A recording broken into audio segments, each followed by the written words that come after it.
Hello everybody, I'm Jon Brandt, and I'm here to show you some really cool visual search technology that has been developed in the research lab, along with a colleague of mine, Jo Lin, and some folks in Hamburg, Germany, led by Hartmut Frank. So, like everybody else, I have thousands of photos on my laptop as well, and I have a few indexed here just to show you the random selection of pictures that I chose for this demo. And I'm going to show you how we can use visual search to help organize our photos. So visual search just means using images to find other images based on the visual qualities in the image. So as an example, I'm going to pick this sunflower, and I just clicked on it, and the interface changes so that the search query that I clicked on shows up over here on the left, and all of the relevant pictures show on the right, kind of ranked list that we're all used to looking at.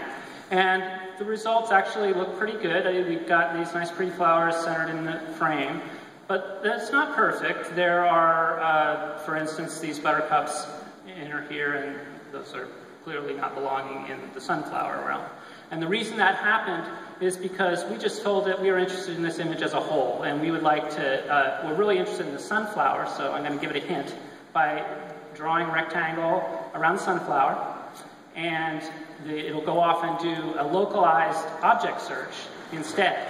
Wow. So, now, thank you. Now what we have is all sunflowers, you'll notice, and you'll also, if you look carefully, you'll see that the sunflowers are appearing in different contexts, the lighting's different, color's different, and also these little green boxes, I should not point my finger, but actually the mouse, around the found objects. So it works well for flowers, but that's not all.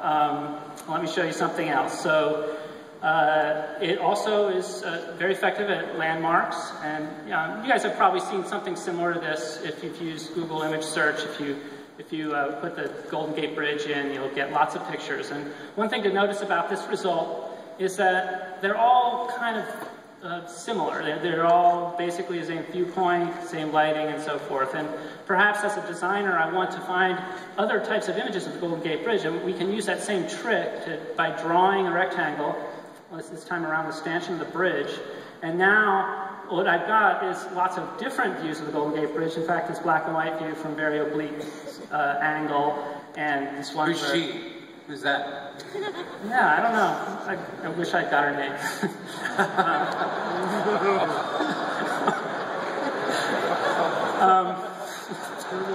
Now I'm off track. Let me go back to my joke. You look a little like Toby. Okay. Landmarks people. You're doing great. This is incredible. I can't believe it. Seriously. So we can also use this to find people. For instance, I clicked on the girl as a query, and you can see that there are lots of photos in this particular collection of these family members all kind of posed around the same area. And this is actually pretty effective for grouping together photos that have been taken in the same session or in the same setting. And one thing to notice also is that the girl is ranked first, even though there are other very similar images. And like if I click on this guy, same thing will happen. What happens if you clicked on the boobs of the woman? Not in this demo. Later. I haven't had any beer yet, so. Okay, so people. Let's see. I've been sidetracked so much. I don't know how much time I've got. But anyway, take your time, dude. Okay. You got all right. Pets. So it likes cats, and you'll notice it's similar to before. We get a lot of related background, but let's say we're really just interested in pictures where the cat's in a particular pose. So I'm going to draw a rectangle around its face. And you'll see that now the kitty is looking straight at the camera, and, well, mostly. And also it's appearing in different contexts. Okay, I think, yeah, one more thing. This is the product placement portion of my talk.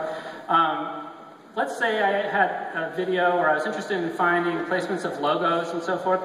I clicked on this image of the Coke can, and you can see that there's other stuff there. And it did a pretty good job finding Coke cans, but like for instance this image here with the fence or the pillars came up because of the other aspects of the image. So I'm going to narrow that by just drawing a rectangle around the Coke can logo, and you can see that now it's again localized like I showed you before. And there's actually this really interesting image here which has both a Fanta and a Coke. And like before, if I draw a rectangle around the Coke, I'll find the Coke can, including this image we had in the past. But if I do the same thing with Fanta, just to show that it's real, it's finding the other object using the same image as the original query. Just cool. Wow. So that's it. Thank you. Thanks. That was great.